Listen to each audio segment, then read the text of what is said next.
We're good. Steve? He's Is it? frozen. Well, Steve, are you there? Well, summer's here in Arizona, but yeah, we're gonna talk about the a little bit about the kind of the flow chart that I added to the video that I posted in the Skype room on Friday, and then we're going to talk about three-way calls. So this will be maybe a good refresher if you've been around a while, and certainly a good if you are brand new.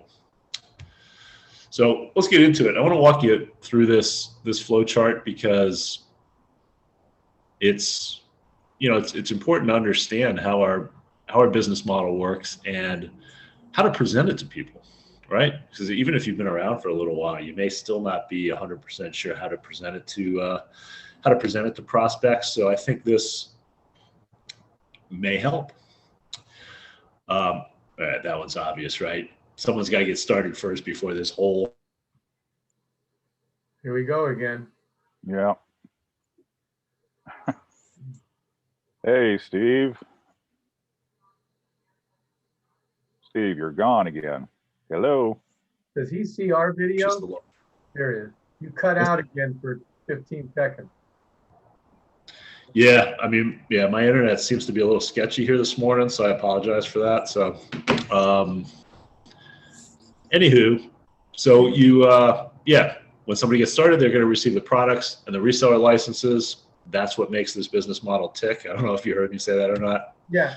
And then they're also going to get their websites, right? The sales funnels, the system, which comes with the autoresponder, right? This is all valuable information. If people know anything about online marketing, they will see the value in this. And we say the systems are set up for you because your sponsor can set it up for you, or you can do it yourself following the fast start instructions. And then this is where the kind of the meat and potatoes of the business starts, right? You start advertising, and we show you how. You can do Craigslist, you can do solo ads, you can do I'm spacing.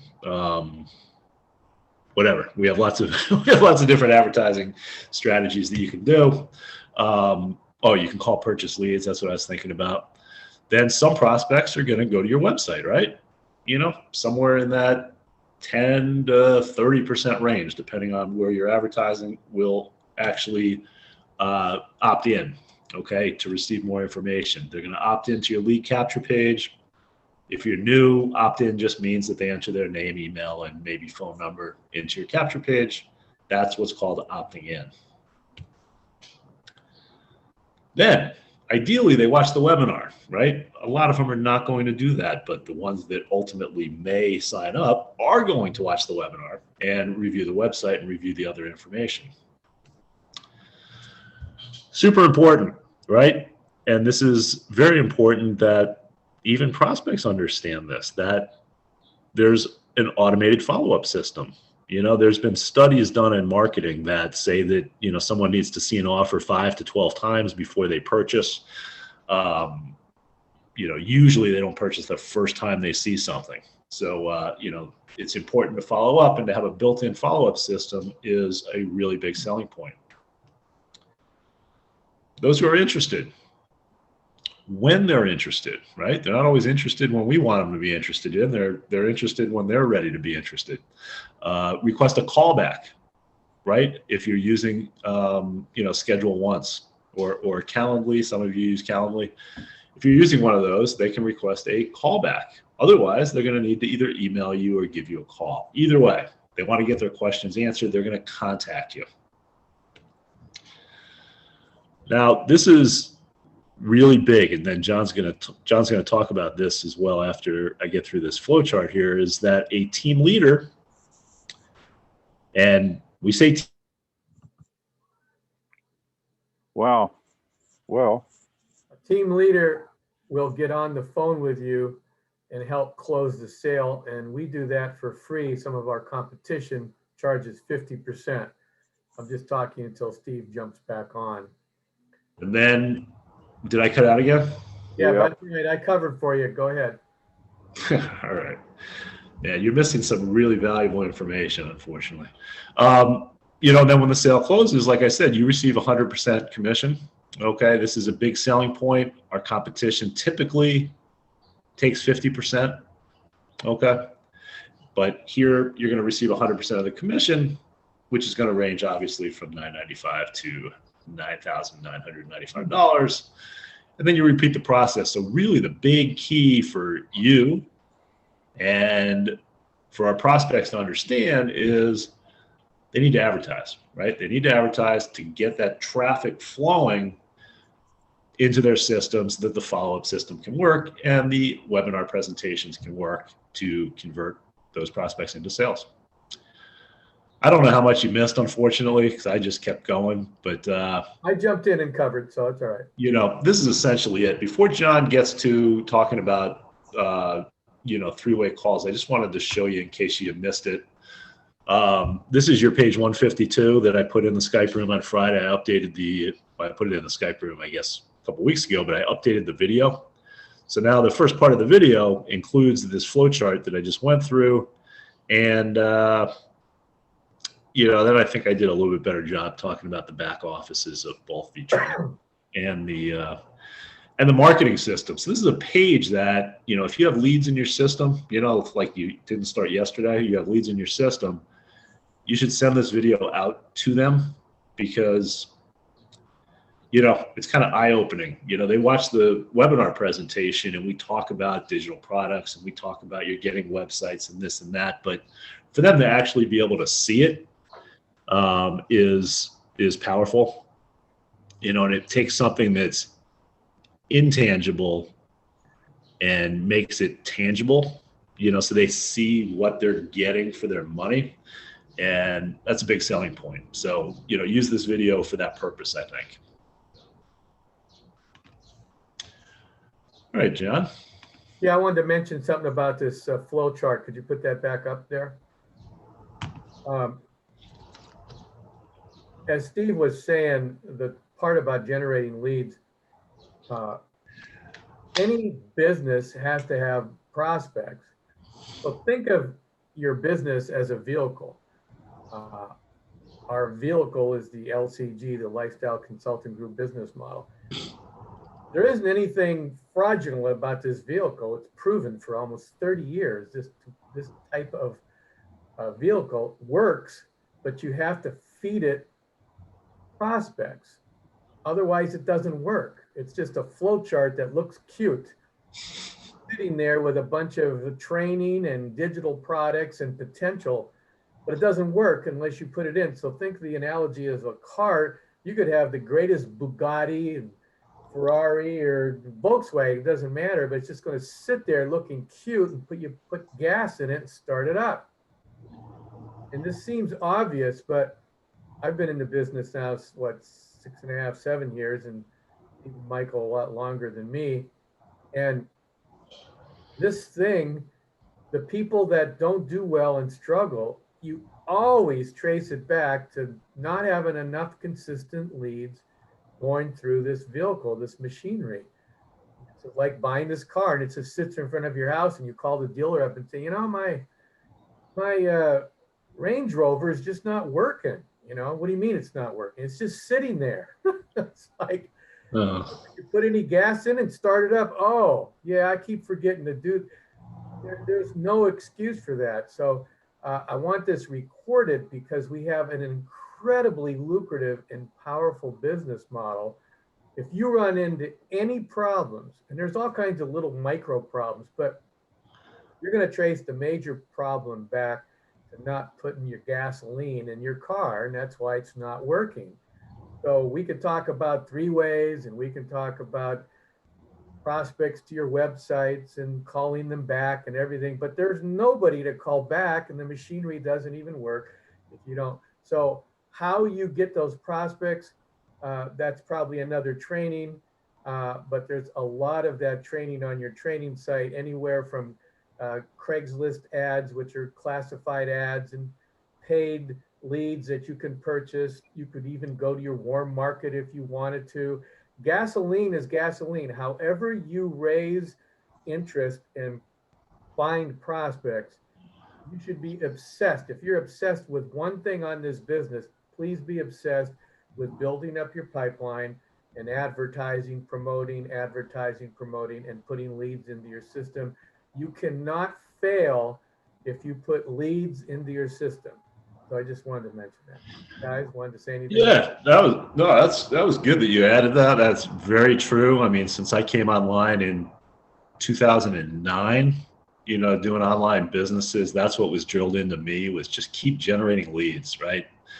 And use all different sources, right? Don't focus on just one, because one may stop working. And I learned that the hard way, because I was focusing on just one. But, just focus on generating leads and try to generate leads every single day, right? And that's how your pipeline is going to build, and you're going to get people that are interested, and you're ultimately going to be really successful. Good point.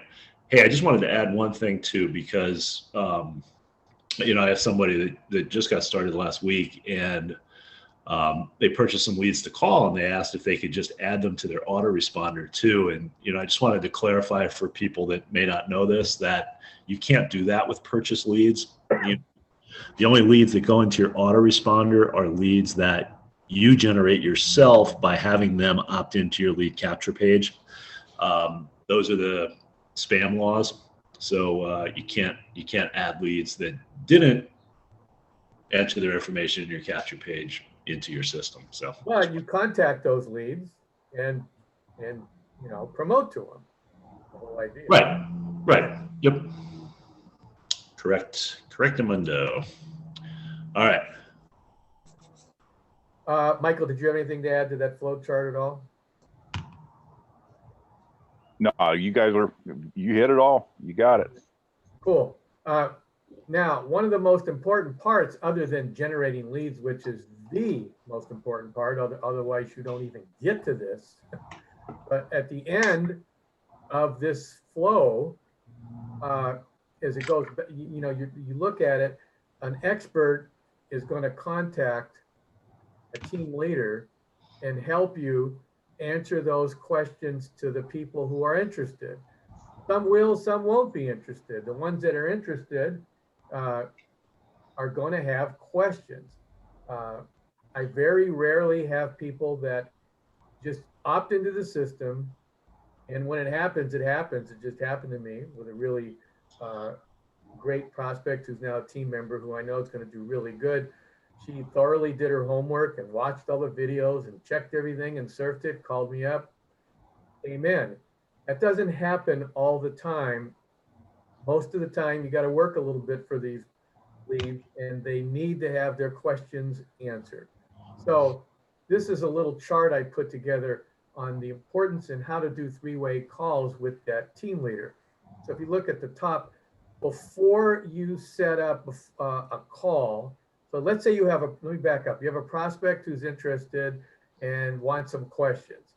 And so you're going to book a time. You don't have to tell necessarily this prospect that there's going to be a three-way call. Some people like to say, I'm going to introduce you to an expert, and some people don't. That's just a matter of choice. But the point is, you are going to call first the team leader, not the prospect. You don't want the prospect on hold. Give them a quick update. Yeah, this guy's name is Julie Presley, and she lives in Seattle, and her background is she's kind of retired now. She used to be a salesman, and she's kind of bored, and she's sick and tired of living on fixed income. She needs more money to travel and live a better retired life. So that's a quick summary that you're going to give to the expert, because the expert's got to know a little bit about the background. Now, you can either do that in front of the prospect. So you call the team leader up. Before you call the prospect up, give the person the background. Then you do the three-way call. Make sure you learn how to do a three-way call. Call your phone carrier if you don't know how to do it, or Google it on YouTube. It's really easy. And then get the prospect on the phone, introduce the prospect. edify the expert a little bit. Yeah, this is Steve. He's one of the co-owners. He's one of the top earners, and Steve's going to actually answer your questions. Is that okay, Charlotte, or whatever the person's using? They usually say yeah. Every once in a while, they may not, but most of the time they say yeah. At that point, you want to zip it. Turn it over. You've given the background to the expert. You want to let the expert do their thing, answer questions, et cetera, et cetera. You don't want to jump in and give your 2 cents unless, maybe the expert called them by the wrong name or did something crazy. Okay, you can jump in. But other than that, you're going to interrupt the flow of the expert. Even if you think you know best, let the expert do it. If anything, mute your phone so there's no background noise, and take notes so you can learn. Let the person talk to your person, answer questions. And that edification was good in front. So you want the prospect wants to feel like, wow, I'm talking to one of the top earners. That's really cool. And then after the call, the expert, the team leader, is going to turn it back to you. All right, Joe, as you heard, Charlotte's pretty interested and et cetera, but she's got to talk it over to her husband. So make sure you stay in touch with her. At that point, here's how you can blow it. Steve hangs up the phone. You did the 3-way, so Charlotte's still on the call. The last thing you want to do is go, so what'd you think about Steve? Do you have any further questions? No, because now you're starting to undo what the leader did. What you want to do is appear to be very, very busy. Hey, Charlotte, I'm glad you got to meet the co-owner and Steve. He's a really great guy. He's going to be there to help you when you come aboard, as well as other leaders. I got to run. I've got a couple other prospects on the call. So I know you got to talk with your husband. So how about I check back with you tomorrow or the next day? Is that okay? And they usually say yeah, and they're glad to get off the phone. Now you've done your job, as compared to interrupting the whole thing and undoing it. I used to stay on the phone when I was training my new prospects on purpose, on mute. And when I heard them do it, then I would know that what training I'd have to do afterwards. Sometimes I would jump in and say, hey, Charlotte, Steve, I'm still on the phone because I had trouble hanging up, but I heard you ask a question, and I'll jump in and try to save the day. Anyway, it's kind of important on that 3-way to let the team leader do the job. You're busy, get off the phone, and then make sure you follow up. Guys, anything to add to that? No, just from the beginning, just the mechanics of it. Again, if you're new or you've never done that before, I think I was trying to look. I think on an iPhone, it's called conferencing. I don't know what it is on an Android to make a 3-way call. It's not called 3-way call. It's usually a conference call is what it is. Yeah, there was something else too I wanted to add. Well, one thing on conference calls, if you've never done one before, or even if you have and you may not be totally familiar with what you have to do, it's really good practice to do a test call or 2 or 3 with somebody before you try to do a 3-way call with your business partner, expert, whatever you want to call them, and your prospect. So, and then the other thing, this chart is phenomenal, John, but when you're referring to the expert with your prospect, this is just me. What I would prefer to use is my business partner or team leader or something like that. You may or may not want to use that word in your communication. Yeah, I wouldn't use expert because that could what? But just as a thought. But this chart definitely is the good thing to refer to about how the flow of the process and how the connection points work. Yeah, no, the expert is just there for the training. Yeah, gotcha. And it is important for a little edification. I've had some people, I'm on the line waiting, they call me up and they give me the background, so far so good. Then all of a sudden they say, okay, I'll be right back. And they get the prospect on the line. They go, Hey, John, here's Steve. It's like nothing. Then I got to jump in and start from scratch. I mean, you got to say something like, hey, John, as I was telling you, this is Charlotte. She's a retired car salesman. She's like what she sees, but she's concerned about A or B, has a few questions. Charlotte, this is John. He's one of our top earners, and he helps a lot of our people. Then you've now made a proper turnover where the leader that gets on the call can smoothly come in because you've greased the line as compared to, hey, Charlotte, here's John. So. Right. Yeah. I prefer to be Skype the information. That way I can look at it while I'm talking to somebody. But whether you want to tell them on the phone, whether you want to Skype them or text them, whatever the case is, find out from your sponsor how they prefer it. Does anybody have any questions, comments? Does this make sense? By the way, the reason for the edification, there's a big word down there above it. It's important. It's called trust. All prospects are skeptical, and the more you can establish rapport and build their trust, the better. So if they know they're talking to somebody very knowledgeable, there's another thing that happens too in this three-way call that's unwritten, which is they get to see that they don't have to be the person to answer all the questions and do the hard stuff and the heavy lifting. They're thinking in their mind, well, geez, all I got to do is call up my prospect and introduce him to John. Wow, that's pretty good. And I get 100% commission. That's even better. So that's an important part of the edification and important part of prospects seeing the three-way. If they think they got to do a lot of work, you're going to find a lot of people running for the hills, and you're going to be scratching your head. If you're doing everything yourself, the prospect is seeing all the heavy lifting done by you, and they're thinking, oh my God, if I sign up, I got to do all this stuff. This is way too complicated. So an important point there. Yep. Hi, Steve. I have a couple questions. This is Alyssa. Oh, hey, Alyssa. Yeah. Welcome. This is your first call. This is your first team. This is my first call. I'm in the Good deal. Parking lot at the grocery.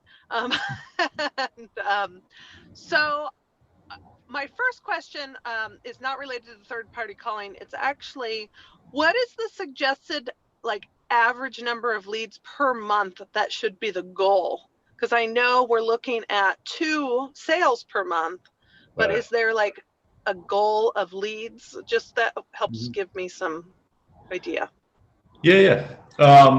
If you're sending, what I found over the years, if you're sending leads directly to your website, which means you're not talking to them first, right? You're sending them straight to the website, so they're going to watch the webinar and find out how much it costs and all that stuff. You're looking at probably 100 leads per sale. Okay. Give or take, you might somewhere between 50 and 100, but closer to 100 is a good expectation. If you're talking to leads, first, whether I know you purchased some leads to call, or you're using our appointment funnel with Craigslist, where you're having them book an appointment with you first before they see all the information, right? So you can build up a little bit of rapport. I would say, and I may defer to John for this, but probably you're cutting that in half. Okay. John, would you agree with that? You're easily cutting it in half for sure. And then depending on your smoothness, rapport building, your expertise, in other words, as you get better and better, some people come into this business, have really, really good phone chops because they've been on the phone selling insurance and everything. So if you're really, really good with prospects on the phone, you could get 1 out of every 10. Now that doesn't stay consistent. When I said 50, I don't. Nope, I think we lost Steve for a second. We'll have to get back to see what he's saying. I can't cover for him this time because Steve, what did you just say? Because you came out. Steve? Yeah. Can you say what you just said? Because you cut out. Alyssa didn't hear you. Oh, yeah. when I said, you're cutting that in half, I don't mean you're talking to 50 people to get one sale. I mean, you're going to generate 50 of those leads. You're going to probably talk to 25 to 35, maybe something like that. Okay. Yeah, so for what my rule of thumb is, if I'm interviewing lead, I tend to like to interview leads first. That's just old school, but I've been graduating to do it the other way too. So I do it both ways. But if I'm talking to somebody, if you do a 5-minute interview to find their why, establish some rapport and trust, and then they show up, step 2, meaning they did review everything, and then you book a 3-way You're talking about time. with a leader, then what'll happen is you could actually make 1 out of every 10. So Yeah. for every 10 people, you get through the complete funnel. But if you're doing it the other way, where you're sending people, then you got to do a lot more, because you have to realize they're showing up to the sales funnel with no rapport, no nothing. So a lot of them are going to land on the capture page and go, oh, I'm not putting my email or name in, and not even opt in. Then some of them are going to opt in and start the video, and then 2 minutes into the video go, oh man, this costs money, I'm out of here. So you're going to lose a lot of people initially, but you're not losing them because they're in your sales funnel. Mm-hmm. And they're going to get autoresponders and manual email blasts from you. So that sale takes a little bit longer most of the time. Well, and that brings up the other question, because I have 2 more related to this. So I understand the process of, I purchase leads, I'll call leads, I saw the scripts and everything. And then if they're interested, setting up the 3-way, of course. If someone comes through the autoresponder, schedules through like the Once Hub and schedules with me, am I still just doing that initial call with them and then just kind of vetting them in a sense before I set up a third party? Or should I already bring the expert on when they try to schedule with me? Steve, did you want to, we can't hear you. Can you hear me now? Now we can hear you. Go ahead. All right. I think I heard the question, and I'm Melissa's sponsor too. No, in that case, they've already seen the webinar. So in theory, they've already seen the webinar because they're booking it off of your sales page. So you would want to. Yeah, until he comes back. If that's the case, fine. But if they booked an appointment without going in, then obviously that's just like you calling them. Okay, that helps clarify that. And I swear I had one more question about this, but I think those help me going forward. So Okay, I wasn't sure. If I remember that other question, I'll ask. Yeah, she was, I helped clarify the end, Steve, because you cut out. So yeah, if it comes from your sales page, then that's at the end. But if somebody goes to your Craigslist and you're using the actual schedule once appointment funnel, that's almost like the 800 link. That's like them calling you. They set up an appointment, you call them back, establish rapport, send them to your sales funnel. But if it does it at the end, then it's a little different. So there's two times you could have a schedule.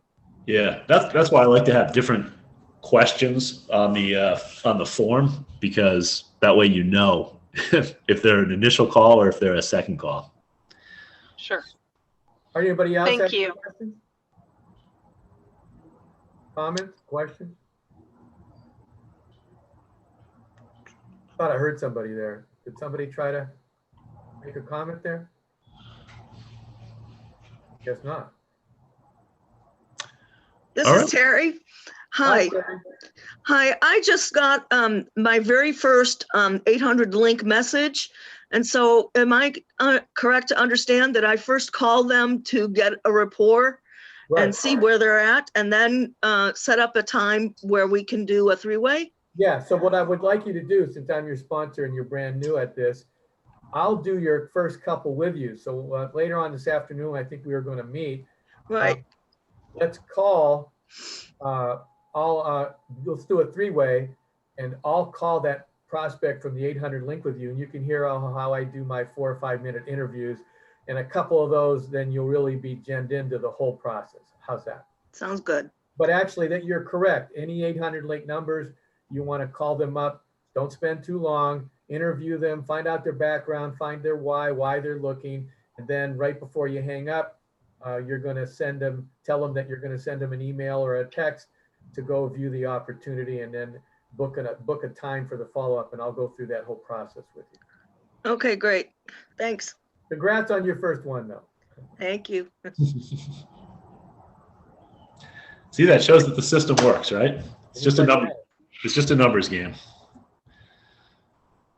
Yeah, now imagine I've had, depending on how much promotion you do, let's say you took out 15 Craigslist ads. You wake up and I've had, my highest day once is I had 11 appointments in one day. Some of them appointment funnel, some of them 800 link. And that's kind of exciting. And the way I look at this business, high ticket wise, I look at every prospect as a minimum of $1,000 a call. So some people get bummed out, oh, I got to call this guy and they haven't called me back. That's the wrong mindset. What you should be thinking is, oh, I got a guy to call. This could be a $6,500 sale. This could be a $3,500. So if you find yourself with a negative mindset, all you got to do is think about, some people call it a heavy phone. Just think that that person you're calling is potentially $1,000 or 22 grand or $3,500 or $6,500 as compared to an MLM or something like that that opts into your system and you make him $100 or something, and then you hope he produces for you. So this is high ticket. And you know, there's a famous phrase, nothing happens without enthusiasm. Before you call people or start working this business, that's one of the ways I use to get myself excited, because we're all human and we all go, I'm going to go work the business. Let's say you haven't had a sale in 3 weeks. You could be a little bummed, but you're starting to work the business in that particular day for an hour, let's say. You got to think that this guy you're calling back or this girl is potentially $6,500, $3,500. Hope that helps. Yeah, think about this too. You know, we don't have a lot of people on our team, I don't think, that spend over $1,000 a month on advertising. And the minimum sale you're going to make is $995. So it's going to cover your ad expenses. So don't be afraid to spend money on advertising, because ultimately you're going to get it back and be in profit. And that goes back to the original thing I said about this sales funnel. This car does not go anywhere without gas, and your gas is your prospect. So fill it up with as much high octane prospects as you can, and you will be really happy at the results. All right, we're at the bottom of the hour. Thanks for joining us. Make it a great week. Take care, everybody. Take care, everybody.